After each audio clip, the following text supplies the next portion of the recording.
నమస్తే welcome to our channel. Ambati Rambabu దిగజారిపోడు ఇంకా అనుకున్న ప్రతిసారి లేదు మీరు తప్పు మాట్లాడుతున్నారు, నేను అంతకన్నా దిగజారేటువంటి వ్యక్తిని, నా వ్యక్తిత్వమే అంతేని ప్రతిసారి నిరూపించుకుంటాడు.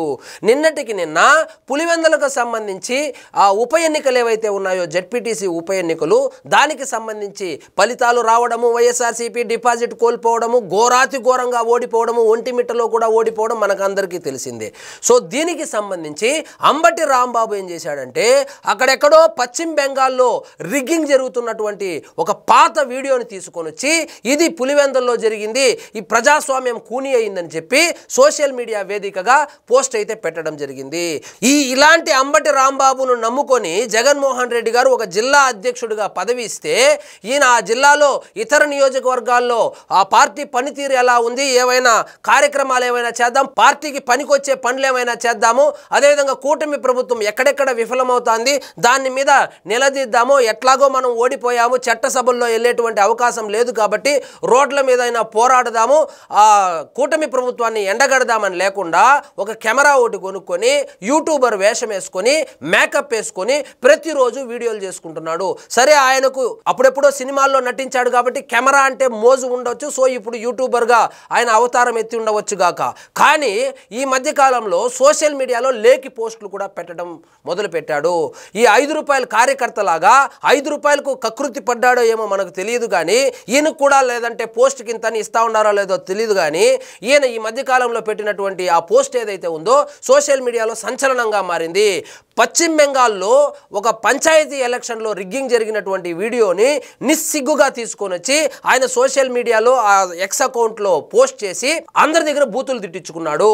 సో ఇప్పుడు ఆ వీడియోను ప్లే చేస్తాం, ఒకసారి చూడండి.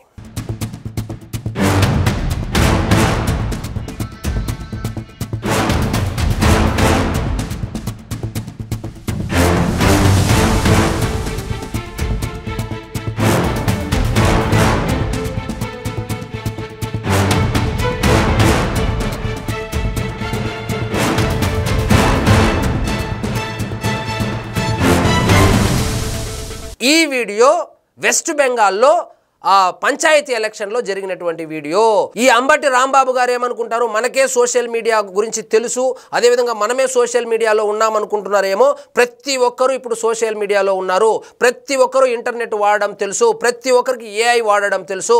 సో ఈయన పోస్ట్ పెట్టినటువంటి 2 నిమిషాల్లోనే దొరికిపోయాడు.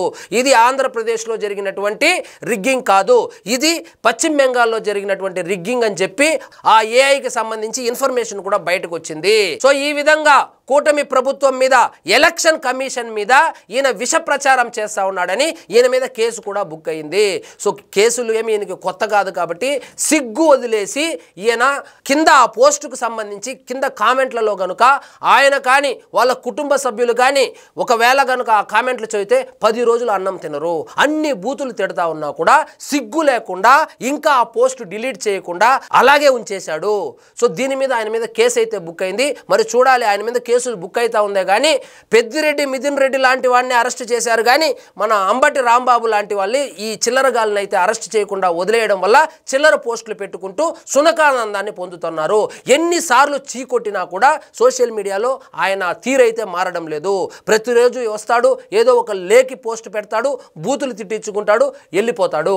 సో ఇది ఆయనకు నిరంతర ప్రక్రియ అయిపోయింది. సో ఈ కేసులో ఇది ఎలక్షన్ కమిషన్కు సంబంధించినటువంటి కేసు కాబట్టి ఈ కేసుకు సంబంధించి అంబటి రాంబాబు గారిని అరెస్ట్ చేస్తారా, లేక ఏదో ఆయన చిల్లర పోస్టులు పెడతాడు కదా మామూలే కదా అని వదిలేస్తారా, తెలియాలంటే వేచి చూడాల్సిందే. సో ఇదండి ఈరోజు మన టాపిక్. మీకు ఈ వీడియో నచ్చినట్లయితే లైక్ చేయండి, షేర్ చేయండి, ఛానల్ మాత్రం సబ్స్క్రైబ్ చేసుకోవడం మర్చిపోవద్దు.